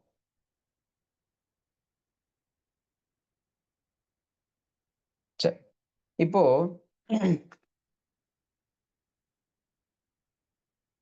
ஒரு சிலர் எல்லாம் பார்த்தோம் அப்படின்னு சொன்னா, இப்போ ஒரு அசம்பாவிதமான ஏதோ ஒரு நியூஸ் வந்து காதுல கேட்கறாங்க, போன்ல கேட்கறாங்க அப்படின்னு சொன்னா, உடனடியா பார்த்தோம் அப்படின்னு சொன்னா அப்படியே வந்து ஃப்ரீஸ் ஆயிடுவாங்க. ஏதோ சொல்லுவாங்க இல்லையா? எனக்கு கை காலே ஓடல சார் அப்படின்னு சொல்லுவாங்க. கேள்விப்பட்டிருக்கீங்களா? அந்த மாரி யாராவது இருந்திருக்கீங்களா? எப்போவாது? உண்மைதான். ஒரு ம். அதிர்ச்சிக்குள்ளான செய்திகள், ஒரு ம். ஆக்சிடென்ட் ஆயிருச்சு. இல்ல சார். அது அதிர்ச்சியான செய்தி மட்டுமே கிடையாது சார். ஆனந்தமா இருக்கக்கூடிய செய்திய கூட எடுத்துக்கோங்களேன். ம். நெகட்டிவ் மட்டும் எடுத்து பாசிட்டிவ் கூட எடுத்துக்கோங்க. திடீர்னு இப்ப யாரோ ஆமா. ஒருத்தவங்க வந்து இப்ப திடீர்னு ஒரு மிகப்பெரிய கெஸ்ட் வீட்டுக்கு வந்துடுறாங்க. சடனா என்ன பண்றது? ஏது பண்றதுன்னு தெரியாது. கை, கால் ஓடாது. கரெக்ட்டா? ஆமாய்யா. நல்லதுக்கு மட்டும் கிடையாது. கெட்டதுக்கும் சேர்த்து தான். நல்லதுக்கும் சேர்த்து தான். நல்லது, கெட்டது 2ம் சேர்த்த மாரி தான். அப்போ அங்க அதுல பொதுவா வந்து என்ன நடக்கும் அப்படின்னு சொல்லி கேட்டீங்க அப்படின்னு சொன்னா, நம்மளுடைய அந்த சுவாச ஓட்டத்துல வந்து இம்பேலன்ஸ்டு கிடைக்கும். சுவாச ஓட்டம்ங்கிறது என்ன? தசவாக்கில் அப்படிங்கிற பேர்ல வந்து நம்ம உடல் முழுவதும் வந்து அந்த காத்து வந்து பரவி இருக்கும் அப்படிங்கிறத நம்ம பார்த்திருந்தோம். வாதம், பித்த, கபம் கிளாஸ்ல பார்த்தோமா? ஆமாய்யா. பார்த்தேன். சரி. அப்போ உடல் காற்றின் முழுவதும் பரவி அழுத்தம். இருக்கும். அதுல வந்து நமக்கு அந்த எக்ஸ்டர்னல் என்விரான்மென்ட்ல இருந்து ஒரு விஷயம் வந்து நம்மோட கனெக்ட் ஆகும்போது, நம்முடைய அந்த தச வாயுக்கள்ல வந்து இம்பேலன்ஸ் அப்படிங்கிறது ஏற்படும். இத நெகட்டிவா பார்த்தோம் அப்படின்னு சொன்னா, துக்கம், துயரம் அப்படின்னு சொல்லிக்கலாம். இப்போ சொல்றாங்க இல்லையா? துக்கமான செய்தி அறிவிப்புகள் குடுப்பாங்க. சோ அண்ட் சோ வந்து இறந்துட்டாங்க அப்படின்னு சொல்லுவாங்க. அப்ப அது துக்கம் தானே அது? சிவலோக பதவி அடைந்தார். ஆ, துக்கமான செய்தி. துக்கமான செய்திய வந்து அறிவிக்கினர். துக்கம் வந்து அனுசரிக்கப்படணும் இதெல்லாம் சொல்றாங்க இல்லையா? இதெல்லாம் வந்து துக்கம் அப்படின்னு சொல்லும்போது பார்த்தீங்கன்னா, இந்த தசவாய்க்கோட தன்மை அப்படின்னு சொல்லும்போது நமக்கு வாயுக்கள், காற்று அதுல தசவாயுக்கள்ல முதன்மையான 5 வாயுக்கள் நம்ம என்ன சொல்றோம்? பிரதானமான காற்றுங்கிறது பிராணவாயு, பிராணசக்தின்னு சொல்றோம். அந்த பிராணசக்தியோட பிரைமரியான தொடர்புல இருக்கக்கூடியத பார்த்தோம் அப்படின்னு சொன்னா லங்ஸ், நுரையீரல். அப்போ துக்கமான எந்த ஒரு செய்திய நம்ம கேட்டாலும் சரி, துக்கமான எந்த ஒரு விஷயம் நம்ம பார்த்தாலும் சரி, துக்கமான எந்த ஒரு விஷயம் வந்து நம்ம மைண்டுக்குள்ள வந்து நம்ம திங்க் பண்ணிட்டு இருந்தாலும் சரி, துக்கம் அப்படிங்கிற ஒரு விஷயங்கள் வரும்போது, நமக்கு இந்த தச வாயுக்கள்ல வந்து மிக பிரதானமாக இருக்கக்கூடிய 5 வாயுக்கள்ல, அதிலயும் மிக பிரதானமாக இருக்கக்கூடிய பிராணசக்தி, பிராணவாயு அப்படிங்கிறதுல மாறுபாடுகள் அல்லது கோளாறுகள் ஏற்படும். அப்படி இருக்கக்கூடியதுல நமக்கு முதன்மையான உள்ளுறுப்புன்னு சொல்லி எடுத்துக்கிட்டேன்னு சொன்னா நுரையீரல். அப்ப நுரையீரல் சார்ந்த, லங்ஸ் சார்ந்த பிரச்சனைகள் யாருக்கு இருக்கோ, உடல் சார்ந்த, உள்ளுறுப்புகள் சார்ந்த விஷயங்களில் யாருக்கெல்லாம் வந்து லங்ஸ் ரிலேட்டட் எனி டிசீஸ் ஆங்கில மருத்துவங்க சொல்ற மாரி இந்த பார்ட்டுக்கு இந்த டிசீஸ், அந்த பார்ட்டுக்கு அந்த டிசீஸ் அப்படிங்கிற எதுவும் கிடையாது. லங்ஸ் ரிலேட்டபிளான்னு சொல்லி, யார் எந்த விதமான பாதிப்புல அப்படின்னு சொல்லி உடல் சார்ந்து சொல்லிட்டாங்க அப்படின்னு சொன்னாலே, அது நமக்கு துக்கம் அப்படிங்கிற அந்த உணர்வுகளுக்குள்ள வந்துரும். அத அவங்க கே பார்த்ததுனால வந்திருக்கலாம், கேட்டதுனால வந்திருக்கலாம், இல்ல அவங்களுக்கு அவங்க திங்க் பண்றதுனால வந்திருக்கலாம். இல்ல அவங்க சும்மா இருந்தாலும், சுத்தி இருக்கிறவங்க வந்து அவங்கள வந்து துக்கத்தன்மைக்கு வந்து ஆளாக்குற மாரி வந்து நடந்துக்கலாம். எதுவா வேண்டுமானாலும் இருக்கலாம். ஆனா துக்கம் என்ற ஒரு உணர்வு வந்து தச வாயுக்களிலும், அதனுடைய தன்மைகளிலும், பிரதானமான அந்த 5 வாயுக்களிலும், அதிலும் பிரதானமான அந்த பிராணசக்தி என்று பிராணவாயு என்று சொல்லக்கூடிய அந்த நுரையீரல் சார்ந்த விஷயங்கள்ல பாதிப்புகளை கொடுக்கும் அப்படிங்கிறத புரிஞ்சுக்கணும். அப்ப இதெல்லாம் நம்ம சிறு குழந்தைகள வந்து எடுத்து பார்த்தோம்னா ரொம்ப ஈஸியா புரிஞ்சுக்க முடியும். சிறு குழந்தைகள் எல்லாம் என்ன சொல்லுவாங்க? மார்புல வந்து சளி வந்து கோர்த்துக்கிச்சு சார். சளி புடிச்சுக்கிச்சு சார். இதெல்லாம் சொல்லுவோம் தானே? அப்படி இருக்குதானே சிறு குழந்தைகள பிரதானமாக. இப்ப என்னன்னா, சிறு குழந்தைகள பொறுத்தவரையில அந்த இடத்துல வந்து அவங்களுக்கு அந்த ஜீரண மண்டலம் அப்படிங்கிறது முழுமையா வந்து வளர்ச்சி அடைஞ்சிருக்காது. அதனால வந்து குறைந்தது வந்து ஒரு 6 மாதங்கள்லேருந்து 1 வருடங்கிற வரையில பார்த்தீங்கன்னா, தாய்ப்பாலுங்கிறது குடுக்கணும் அப்படின்னு சொல்லுவாங்க. அந்த தாயிலிருந்து உருவாக்கக்கூடிய அந்த கருவினுடைய தன்மை தான் அந்த குழந்தையா வந்து பிரதிபலிக்குது. அப்படின்னு சொல்லும்போது, அந்த தாய்கிட்ட இருந்து கிடைக்கக்கூடிய அந்த தாய்ப்பால் அப்படிங்கிறது தான் சரியான தன்மையில வந்து அந்த குழந்தைக்கு தேவையான அளவுக்கு வந்து சரியான விஷயங்கள் வந்து சேரும். இல்ல ரீசென்ட்டா வந்து ஒரு இடத்துல வந்து ஒரு வீடியோ வந்து பார்த்தது. அதுல பார்த்தீங்கன்னா, பசும்பாலுக்கும், தாய்ப்பாலுக்கும் வந்து கம்பேரிசன் வந்து பண்றாங்க. அதுல அந்த தாய்ப்பால்ல இருக்கக்கூடிய அந்த எசன்ஸ் தான் பார்த்தீங்கன்னா, குழந்தைகளுக்கு வந்து தேவையான அனைத்து ஊட்டச்சத்துக்களையும், அந்த அந்த குழந்தைகளுடைய செரிமான தன்மைக்கும், ஜீரண மண்டலத்திற்கும் ஏத்த மாரி வந்து சரியா மேட்ச் ஆகக்கூடியது வந்து பார்த்தீங்கன்னா, தாய்ப்பால் மட்டும் தான். பசும்பால் அப்படிங்கிறது ஜஸ்ட் வந்து ஒரு அதுல ஆற்றல் மட்டும் தான் இருக்கும். கன்டென்ட் மட்டும் தான் இருக்கும் அதுல. அப்ப அந்த குழந்தைத்தன்மை அப்படின்னு சொல்லி பார்க்கும்போது, நமக்கு அந்த நுரையீரல் சார்ந்த விஷயம் வந்து எல்லாராலயும் ஈஸியா வந்து ரிலேட் பண்ண முடியும். சளி புடிச்சுக்கிச்சு, சளி கோத்துக்குச்சு அப்படின்னு சொல்லிறலாம். அப்ப இதெல்லாம் ஃப்ளவர் ரெமெடி படிச்சவனுக்கு தெளிவா வந்து புரியும். என்ன சொல்லுவோம் நம்ம ஃப்ளவர் ரெமெடி கிளாஸஸ்ல? எனி பேரன்ட்ஸ் பெற்றோர்கள் யாராவது தன்னுடைய குழந்தைகளுக்கு வந்து பிரச்சனைன்னு சொல்லி கேட்டாங்கன்னு சொன்னா, அப்ப நம்ம ட்ரீட் பண்ண வேண்டியது முதல்ல வந்து அந்த குழந்தையா? அல்லது அந்த பெற்றோர்களா?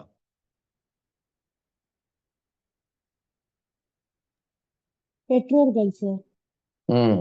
ஆனா அது ஏன் பண்ணணும்? எதுக்கு பண்ணணும்? அப்படிங்கிறது நம்ம ஃப்ளவர் ரெமெடி கிளாஸ் வந்து நெறைய வகுப்புல சொல்லியிருப்போம். ரீசென்ட்டா நம்ம பிராக்டிசஸ் கிளாஸ்லயுமே வந்து பார்த்தோம். பார்த்தோமா இல்லையா? மாமனார், மருமகன், அந்த பெண்.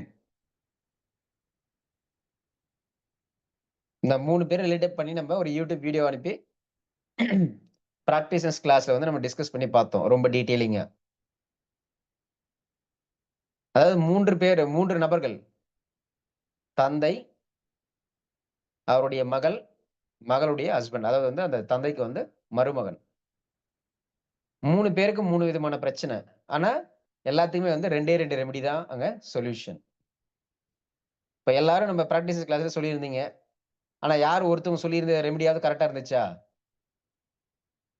எல்லாரும் சொல்லியிருந்தது கரெக்ட். ஆனா எல்லாரும் எப்படி சொன்னீங்க?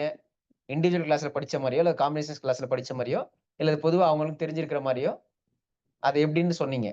ஆனா பிராக்டிஷன்ஸ் கிளாஸ்ல ஒரு பிராக்டிஷனரா, ஒரு சிறப்பு நிபுணராக நீங்க எந்த மாரி வந்து அணுகணும்? சிங்கிள் ரெமெடில எப்படி வந்து அத கொண்டு வரணும் ஒரு சிச்சுவேஷனுக்குள்ள? அப்படிங்கிறத நம்ம பிராக்டிஷன்ஸ் கிளாஸ்ல வந்து தெளிவா வந்து பார்த்துரணும். இல்லையா?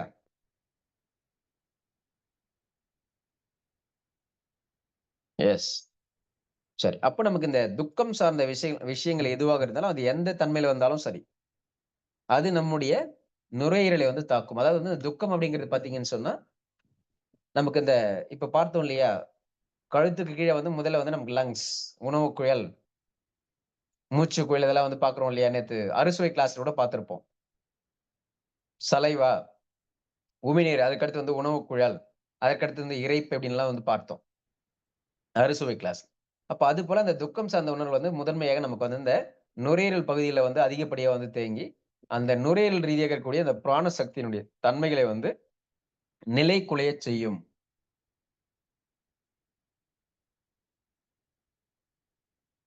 அப்ப அது ஒரே நாள்ல வந்து நடக்குமா சார்?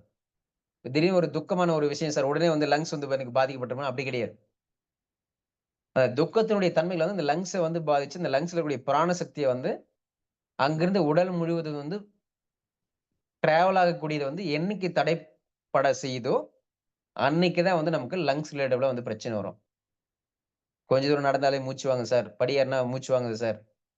இல்ல வேலை செஞ்சா மூச்சு வாங்குது சார். சளி கோர்த்துக்குச்சு சார். ரொம்ப நாளா வந்து சளி பிரச்சனை இருக்கு சார். லங்ஸ்ல வந்து ஓட்டை இருக்கு சார். இந்த பிரச்சனை, அந்த பிரச்சனை, தண்ணி தேங்குது. லங்ஸ் வந்து கெட்டு போச்சு. எப்படி பார்த்தாலும், அத நம்ம உணர்வுகள் ரீதியாக பார்க்கும்போது, இந்த துக்கம் அப்படிங்கிற ஒரு விஷயம் வந்து இருக்கும் அப்படிங்கிறத புரிஞ்சுக்கணும்.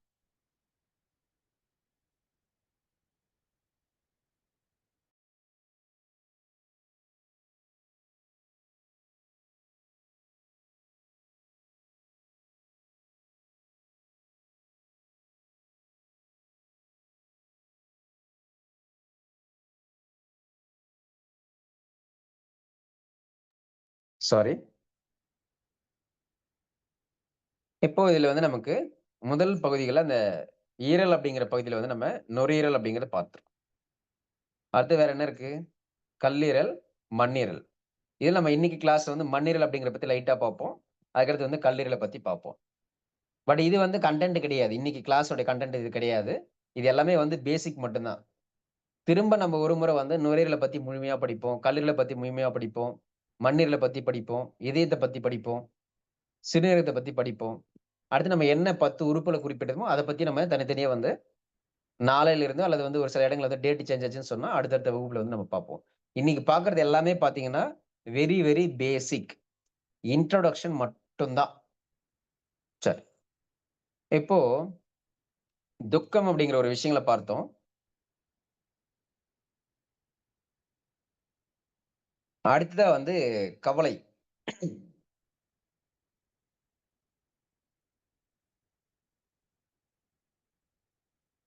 இப்போ இப்போ இருக்கக்கூடிய நபர்கள வந்து கவலைப்படக்கூடிய நபர்கள் யாராவது இருக்கீங்களா? எந்த கவலையா இருந்தாலும் சரி. அது ஒன்றை நினைத்து வந்து ஏங்குவது. இதுதான் வந்து கவலை. எஸ் கவலைங்கிறது சார். வேற, துக்கம் அப்படிங்கிறது வேற. Yes. Yes sir. Vidya. Okay. Vidya madam இருக்கீங்க. காயத்ரி மேடம் இருக்கீங்க. Yes. Rahima Banu madam, Muthukumar sir. Okay. சரி. யாரெல்லாம் வந்து இந்த கவலை அப்படிங்கிற ஸ்டேட்டுக்குள்ள வர்றோமோ, அவர்கள் எல்லாருக்குமே பார்த்தீங்கன்னா, செரிமானம்ங்கிறதுல கண்டிப்பா வந்து பிரச்சனை இருக்கும். அதாவது ஒரு முழுமையான ஆரோக்கியம் அப்படிங்கிறதுல, செரிமானம் சார்ந்த விஷயங்கள்ல வந்து ஒரு சில குறைபாடுகள் இருக்கும். அது ஒரு சிலருக்கு 1% 2% எல்லாமே மினிமலிஸ்டிக்கா இருக்கலாம். ஒரு சிலருக்கு வந்து ஹெவியாவும் இருக்கலாம். இப்ப கவலைப்படும்போது ஏன் சார் வந்து செரிமானம் வந்து பிரச்சனை வந்து வரணும்? ஏன் எதுக்கு நடக்கணும் அப்படின்னு சொல்லி பார்க்கும்போது, முதல்ல நம்ம இந்த ஜீரணம் அப்படிங்கிற விஷயங்களுக்கு இப்போ எப்படி வந்து நம்ம நுரையீரல் அப்படிங்கிறது வந்து பிராணசக்தி, பிராணவாயு முதன்மையானது அப்படின்னு சொல்லி பார்க்கிறோமோ, அத வந்து பல்வேறு உடலுடைய அந்த இயக்கங்களுக்கு வந்து ஃப்ளெக்சிபிளா இருக்கிறதுக்கு வந்து காரணம்னு சொல்லி பார்க்கிறோமோ, அதுபோல வந்து இந்த ஜீரணத்தன்மைக்கு வந்து மிக மிக முக்கியமான உறுப்பு அப்படிங்கிறதுல பார்த்தோம்னா, மண்ணீரல், ஸ்பிளீன். அப்ப அந்த செரிமானத்துக்குன்னு சொல்லி தான் அந்த மண்ணீரலுடைய ஆற்றல் அப்படிங்கிறது வந்து செலவழிக்கப்படணும். நம்ம கவலையா இருக்கும்போது, அந்த மண்ணீரலுடைய ஆற்றல் அப்படிங்கிறது கவலைப்படுவதற்கு வந்து அதனுடைய எனர்ஜிய வந்து ஒதுக்கிடும். "ஓ! கவலைப்படுறியா? நல்லா இரு. ஓகே. திரும்ப திரும்ப அத பத்தியே கவலைப்பட்டுட்டே இரு. அப்பதான் வந்து அப்படியே சோகமா இருக்கும். சோக பாடல கேட்கறது, சோகமாவே நம்ம முகத்த வச்சுக்கிறது." அப்படிங்கிற பேர்ல நம்ம அந்த சோகமாவே இருந்தோம்ன்னு சொன்னா, அந்த செரிமானத்துக்கு போகக்கூடிய அந்த மண்ணீரல் ஆற்றல் முழுவதும் பார்த்தீங்கன்னா, நம்ம சோகமா இருக்கிறோம் இல்லையா? அதுக்கு வந்து சப்போர்ட் பண்ணதுக்கு சோகத்தோடவே சேர்ந்து வந்து நம்மள வந்து சப்போர்ட் பண்ணிட்டே இருக்கும். அப்ப அந்த செரிமான வேலைய பார்க்கிறது யாரு? மண்ணீரல் தானே! அப்ப அதுக்கு அந்த எனர்ஜி அங்க கிடைச்சிருக்குமான்னா, கிடைச்சிருக்காது. அப்ப அந்த செரிமானத்துக்கு போகக்கூடிய அந்த மண்ணீரல் சார்ந்த எனர்ஜிங்கிறது எங்க வருது? நாம கவலைப்படு கவலைப்படக்கூடியதற்கு சப்போர்ட்டிங்கா வரும்போது அந்த எனர்ஜிங்கிறது செரிமானத்துக்கு ஆப்சென்ட் ஆயிடும். அப்படி இருக்கும்போது நமக்கு செரிமானம் சார்ந்த பிரச்சனைகள், ஜீரண கோளாறுகள் சார்ந்த பிரச்சனைங்கிறது கண்டிப்பா வந்து இருக்கும். இப்ப எல்லாமே வந்து ஆற்றல், எனர்ஜி தான். இத நம்ம அஸ்ட்ராலஜி கிளாஸ்ல வரும்போதும் சொல்லுவேன். எப்போ 3வது, 4வது வகுப்புல வந்து வரும். இப்போ ஒவ்வொரு ரிலிஜன் வந்து இப்போ ஒவ்வொருத்தவங்க இருப்போம். மோஸ்ட்லி நமக்கு அஸ்ட்ராலஜி கிளாஸ பொறுத்தவரை வந்து, நம்ம இந்தியான்னு சொல்லி எடுத்துக்கிட்டோம்னா, பொதுவாக இருக்கக்கூடிய 3 மேஜரான ரிலிஜன்ல இருந்து எல்லாருமே வந்து இருக்கீங்க.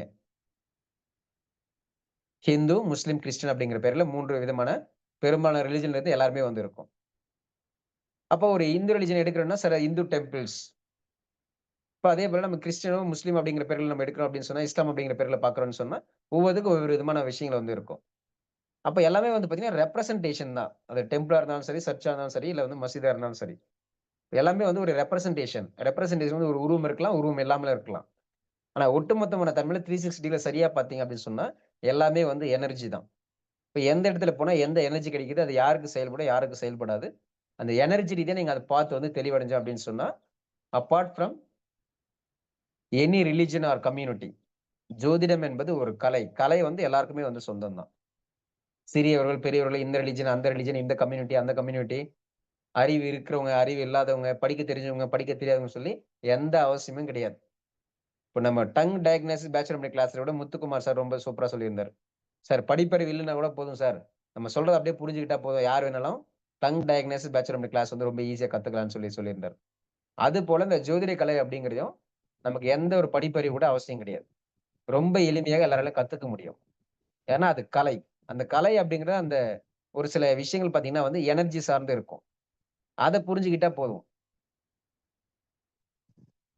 சரி. அப்போ இது போல அந்த ஸ்பிரீனுடைய எனர்ஜி அப்படிங்கிறது கவலைகளுக்காக ஒதுக்கப்படும்போது, செலவழிக்கப்படும்போது, அது ஒரிஜினலா வந்து அந்த ஜீரணத்துக்கும், செரிமானத்துக்கும் செலவழிக்கணும் அப்படிங்கிறத மிஸ் பண்ணிடுது. ஆப்சென்ட் ஆகுது அப்படின்னு சொல்லும்போது, அவர்களுக்கு செரிமானம் சார்ந்த, ஜீரண கோளாறுகள் சார்ந்த பிரச்சனை வந்து இருக்கும். அப்ப அவங்களுக்கு பசி வந்து சரியா இருக்குமான்னு கேட்டீங்கன்னா, பசிக்காது. அதனால தான் வந்து கவலைப்படுறவங்கள போய் கேட்டு பாருங்க. சரியா பசிக்குதான்னு கேளுங்களேன். எனக்கு சரியா வந்து பசிக்கல சார் அப்படின்னு சொல்லுவாங்க. அப்படி இல்ல. ஒரு சிலர் வந்து நல்லா பசிக்கும். சாப்ட்டுருவாங்க. ஆனா சரியா செரிமானம் ஆகுதான்னு கேட்டு பாருங்க. சரியா வந்து செரிமானம் ஆகாதுன்னு சொல்லுவாங்க. முதன்மை தன்மையில பார்க்கும்போது அவங்களுக்கு சரியான பசித்தன்மையே வந்து இருக்காது. அப்படி ஒருவேள நன்கு பசிச்சு அவங்க சாப்பிட்டாங்க அப்படின்னு சொன்னா கூட, அதுல வந்து செரிமான கோளாறுகள் வந்து இருக்கும். 2ல எது இருந்தாலும் சரி, 2மே நமக்கு ஸ்பின் சம்பந்தமான விஷயங்கள் அப்படிங்கிறதையும், கவலை சம்பந்தமான உணர்வுகள் அப்படிங்கிறதையும் புரிஞ்சுக்கணும்.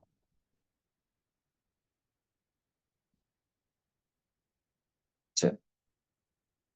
இப்போ ஸ்பின பத்தி பார்த்திருக்கோம். அடுத்தது பார்த்தோம் அப்படின்னு சொன்னா, கல்லீரல். இதான் வந்து ரொம்ப முக்கியம். முன்னாடி ஒரு கேள்வி கேட்டிருந்தோம் இல்லையா? கோபம் வரும்போது நம்மளால எப்படி வந்து பொருள தூக்கி போட்டு அடிக்க முடியுது? யாரா இருந்தாலும் ஏன் வந்து கோவம் வரும்போது வந்து நம்ம அறியாம வந்து நம்ம ஒரு பைத்தியம் அப்படிங்கிற தன்மைக்கு வந்து ஆளாகுறோம் அப்படிங்கிறத புரிஞ்சுக்கலாம். பொதுவா இந்த கல்லீரல் அப்படிங்கிறது பார்த்தீங்கன்னா, நான் நெறைய இடங்கள்ல வந்து ஃப்ளவர் ரெமெடி கிளாஸ்ல சொல்லியிருப்பேன். ஃப்ளவர் ரெமெடி பொறுத்தவரை நமக்கு பேலன்சிங் அப்படிங்கிற ஸ்டேட் மட்டும் தான். நல்லவங்க, கெட்டவங்க இதெல்லாம் நமக்கு முக்கியம் கிடையாது. இப்போ ஒருத்தவங்க வந்து எந்த ஒரு ஒர்க்குமே பண்ணாத ரொம்ப சோம்பேறியா இருக்காங்க. அவங்களும் கெட்டவங்க தான். ஒருத்தவங்க வந்து ஒர்க் பண்றேன் அப்படிங்கிற பேர்ல வந்து ஓவர் ஒர்க்கிங்கா இருக்காங்க. அவங்களும் கெட்டவங்க தான். சோம்பேறிக்கும் நோய் நொடிகள் வரும். அதிகப்படியாக உழைப்பவர்களுக்கும் நோய் நொடிகள் வரும். அப்ப மிதமான தன்மைங்கிறது யார் இருக்கோ, அவங்க மட்டும் தான் ஆரோக்கியமான தன்மையில வந்து இருக்க முடியும். சரி, இப்போ இதுல வந்து இந்த கல்லீரல் அப்படிங்கிறது பாத்தீங்க அப்படின்னு சொன்னா நம்முடைய பிசிக்கல் ஆக்டிவிட்டி அப்படிங்கிறதுல ரொம்ப ரொம்ப ரொம்ப ரொம்ப முக்கியமான ஒரு விஷயம் கல்லீரல் தான். இப்போ பிசிக்கல் ஆக்டிவிட்டின்னு சொன்னாலே நமக்கு என்ன ஞாபகம் வரணும்? எனர்ஜி. நல்லா எனர்ஜி இருக்கிறவங்களால தான் பிசிக்கல் ஆக்டிவிட்டி ஒரு வேலையை வந்து பிசிக்கலா வந்து அவங்க செய்ய முடியும். இப்ப பிசிக்கலி வந்து அவங்க ஒரு ஒர்க்க செய்யணும் அப்படின்னு சொன்னா அவங்களுக்கு வந்து எனர்ஜி அப்படிங்கிறது தேவை. இப்போ ஒரு ஒரு சிற்பம் அல்லது ஒரு சிலையை செய்றாங்க அப்படின்னு சொன்னா அந்த சிற்பிக்கு வந்து கைகளும் கைகளுடைய அந்த விரல்களும் வந்து ரொம்ப முக்கியம். அதுக்கு வந்து எனர்ஜிங்கிறது வந்து பாஸ் ஆகும் நிறைய. ஒரு பெயிண்டிங் பண்றாங்க அப்படின்னு சொன்னா ஓகே. ஒரு மியூசிஷியன் இருக்காங்க. மியூசிக் கம்போசர் இருக்காங்க அப்படின்னு சொன்னா அவங்க எல்லாருக்குமே வந்து கைகளுக்கும் கை விரல்களுக்கும் வந்து அதிகப்படியான வேலைகள் வந்து இருக்கும். இதே ஒருத்தவங்க வந்து ஃபுட்பால் டீம்ல இருக்காங்க சார். ஃபுட்பால் விளையாடுறாங்க அப்படின்னு சொன்னா அல்லது ஒரு கபடி விளையாடுறாங்கன்னு சொன்னா அவங்களுக்கு வந்து கால்களுக்கு வந்து எனர்ஜி வந்து அதிகமா வந்து வேணும். கரெக்ட் தானே? புரியுது எல்லாருக்கும்?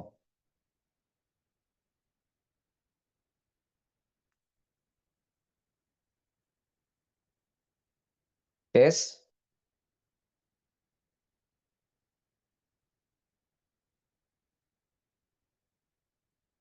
புரியுதா?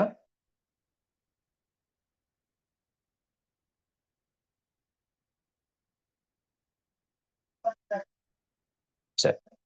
அப்போ கல்லினுடைய முழுமையான தன்மை பங்களிப்பு என்னன்னு கேட்டீங்கன்னா, அந்த உடல் உழைப்பு சார்ந்த, அந்த உடல் இயக்கங்கள் சார்ந்த, உடல் அசைவுகள் சார்ந்தும், எந்த உறுப்புகளுக்கு வந்து எந்த மாதிரியான இயக்கங்களுக்கு எது போன்ற எனர்ஜிய வந்து குடுக்கணும் அப்படிங்கிறத டிசைட் பண்றது எதுன்னு கேட்டீங்கன்னா, அதுதான் லிவர். அதான் வந்து கல்லீரல்.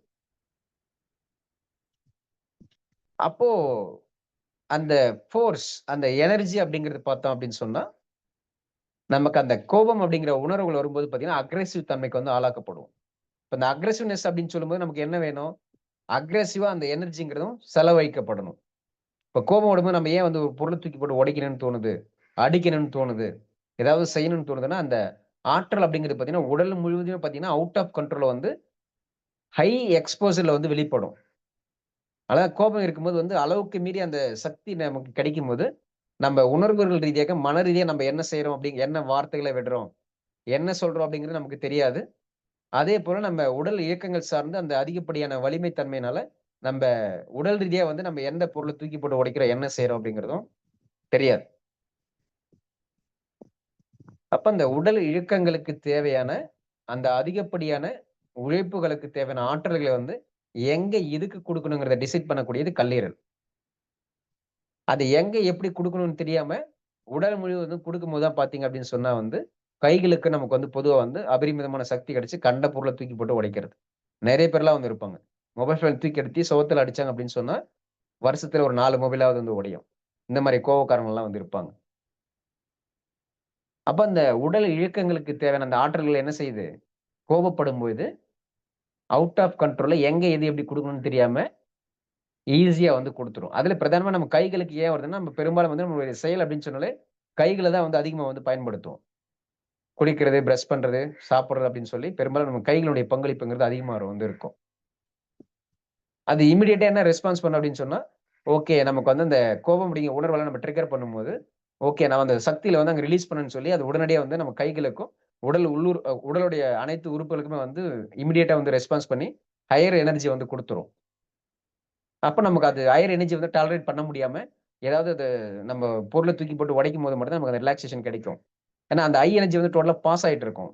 அப்ப ஏதாவது செஞ்சா மட்டும் தான் அவங்களால அடங்க முடியும். இல்லைன்னா அவங்களால வந்து அடங்கி இருக்க முடியாது. அதுக்கப்புறம் தான் பார்த்தீங்கன்னா, பொருள தூக்கி போட்டு உடைச்சுட்டு திரும்ப வந்து அப்படியே டல் ஆயிடுவாங்க. உடனே அதிகமா கோவப்படுறவங்க பார்த்தீங்கன்னா, அதிகமா வந்து வீக்கா இருப்பாங்க. ஏன்னா, அந்த எனர்ஜி டக்குன்னு வந்து ரொம்ப ஹை பிரஷர்ல போயிட்டு, ஃபுல்லா வந்து இந்த லாஸ் ஆயிடுச்சுன்னு சொன்னா, திரும்ப வந்து அவங்களோட கான்ஷியஸ் நிலைக்கு வந்ததுக்கு அப்புறம் பார்த்தீங்கன்னா, ரொம்ப ஃபீல் பண்ணி உட்கார்ந்துட்டு, ஃபீல் பண்ணிட்டு இருப்பாங்க. இதான் ரொம்ப சிம்பிளா சொல்லுவாங்க இல்லையா? கோபம் இருக்கிற இடத்துல தான் குணம் இருக்குன்னு சொல்லுவாங்க. ஆனா என்ன பொறுத்தவரை கேட்டீங்கன்னா, இதுல வந்து உடன்பாடு கிடையாது. முதல்ல ஏன் கோவப்படணும்? அதுக்கப்புறம் ஏன் வந்து குணத்த வெளிப்படுத்தணும்? கோபப்படாமலே இருக்கலாம் இல்லையா? சிறு சிறு கோபங்கள்ங்கிறது வந்து ஓகே தான். It's general common. அந்த டாலரபிள் லிமிட்ட தாண்டி இருக்கக்கூடிய கோவங்கள பத்தி தான் நம்ம இப்ப இங்க கல்லீரல் சார்ந்து வந்து பேசிட்டு இருக்கிறது. இப்போ கோவப்படும்போது நமக்கு ஏன் வந்து ஏதாவது தூக்கி போட்டு அடிக்கணும், ஏன் கத்துறோம், செய்றோம், ஏன் அக்ரெசிவா இருக்கிறோம் அப்படிங்கிறத புரிஞ்சுக்கணும். ஏன்னா இந்த உடல் இயக்கம் அப்படின்னு சொன்னா எனர்ஜி தான். அந்த எனர்ஜியை வந்து கல்லீரலோட சம்பந்தப்பட்ட விஷயம். அப்ப அது சார்ந்த அந்த கோபம்ன்ற உணர்வு தான் நமக்கு அதிகப்படியான எக்ஸ்போசர் நேச்சர் வந்து குடுக்குது அப்படிங்கிறத புரிஞ்சுக்கணும்.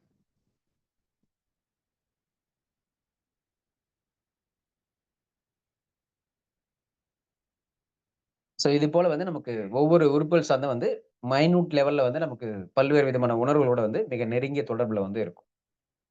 சோ இப்போ வரை நம்ம பார்த்திருக்கிறது எல்லாமே பார்த்தீங்க அப்படின்னு சொன்னா வெரி பேசிக் இன்ட்ரோடக்ஷன் மட்டும் தான். நம்ம ஒவ்வொரு உறுப்புகள பத்தியும் அடுத்தடுத்த வகுப்புல வந்து நாம ரொம்ப தெளிவாக பார்ப்போம். சரி, எல்லாருக்கும் வந்து புரிஞ்சிருக்கும்னு நினைக்கிறேன். சோ இதோட வந்து நம்ம இந்த செஷன் அப்படிங்கிறத நிறைவு செஞ்சுக்கலாம். அதே போல இன்று மதியம் வந்து நமக்கு கீரைகள் தெரப்பி வகுப்பு இருக்கும் 2 மணிக்கு. சோ முடிஞ்ச அளவுக்கு வந்து நம்ம கீரைகள் தெரப்பி வகுப்பு பார்த்தோம் அப்படின்னு சொன்னா, இன்னும் வந்து ஒரு 2, 3 தினங்கள்ல வந்து முடிஞ்சிரும். பொதுவா நம்ம 10 நாள் அப்படின்னு சொல்லியிருப்போம். ஆல்ரெடி வந்து ஒரு 15 வகையான கீரைகள முடிச்சிருப்போம். மீதி இருக்கக்கூடிய கீரை வகைகள வந்து நம்ம ஒரு நாளைக்கு வந்து ஒரு 5 கீரைகள் அப்படின்னு சொல்லி பார்த்தோம் அப்படின்னா கூட, ஒரு 3 தினங்கள்ல வந்து நமக்கு கீரைகள் வகுப்பு அப்படிங்கிறது முடிஞ்சிரும். சரி. என் கிளாஸ் வந்து எல்லாருக்கும் புரிஞ்சுதா?